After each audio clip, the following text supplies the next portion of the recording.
ансамбъл Камциов пътуват за участие в 13-я международен фолклорен фестивал като една от най-екзотичните групи за автентична обредност.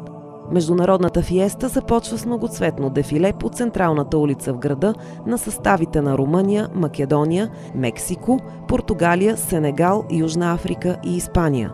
Челопешките мечки са в кожи и звънци. Всички, и българи и чужденци, спират да ги снимат. Мечките откриват първата фестивална вечер и предизвикват аплодисменти не само с появата си на сцената.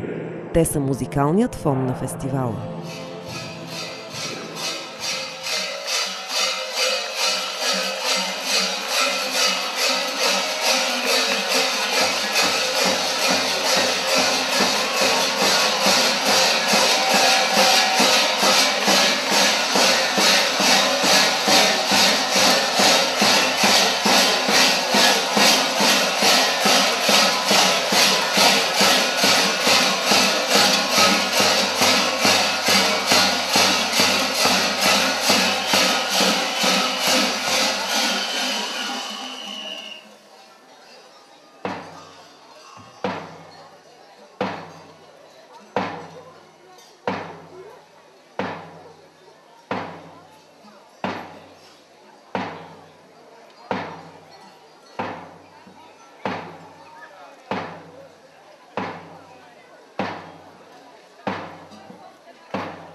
2011 година.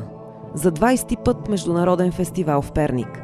Челопешките мечки участват в конкурсната програма. Подготовката преди всяко участие е една и съща. Разтоварват се кожите. Всеки си намира торбата с екипа. Работи се по двойки. Първо кожите, после звънците. А под тях се поставят тежки торби с пясък, които предпазват тялото от ударите им. Накрая маските. Клубът е измежду 130-те групи, които участват в фестивала. Техният кукерски танц донася на Златните мечки за 2011 година сребърни медали в категорията маски.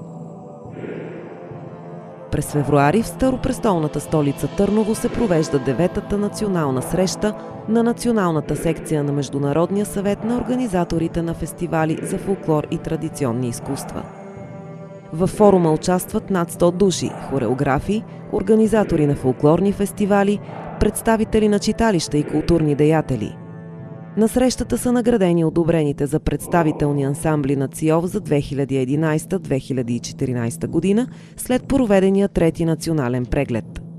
От 140 фолклорни сдружения и състави, 60 получават статута на представителен ансамбъл. Между тях е Кукерски клуб "Златните мечки", община Челопеч. За тяхната работа Иван Тодоров, член на управителния съвет на Националната секция на ЦИОВ за България и главен хореограф, разказва. Много си ги харесвам, защото са много добри. Хъсани са. Има още възможности.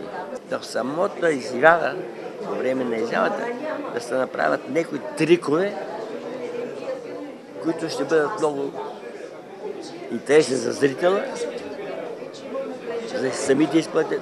Тук с тези хлопки, с тези чановете, то може да се направи един ритъм, диалог. Оттам и в движенията. Има. Аз съм така много пъти споделял с ръководители, прекрасни ръководители, честни прави. Прекрасно е това, че има деца. Прекрасно е. Това е един народен обичай, който го няма никъде в този си вид, както него е. Както кукерите. Всеки народ си прави карнавали. Но нашето е нещо свързано с нашия дълбоко, с нашата история, с нашия бит. 4 години Кукерски клуб "Златните мечки", като представителен ансамбъл към ЦИОВ, ще взема участие в фолклорните фестивали, които организира Националната секция. Заедно с това, те продължават да бъдат част от традицията на кукерството в община Челопеч. Конкуренцията между двата клуба "Златни мечки" и "Златно руно" е оспорвана. Но, както казва инженер Кесяков, кмет на общината, конкуренцията е полезна, води до развитие. А и колкото повече кукери, толкова по-малко зли духове в Челопеч.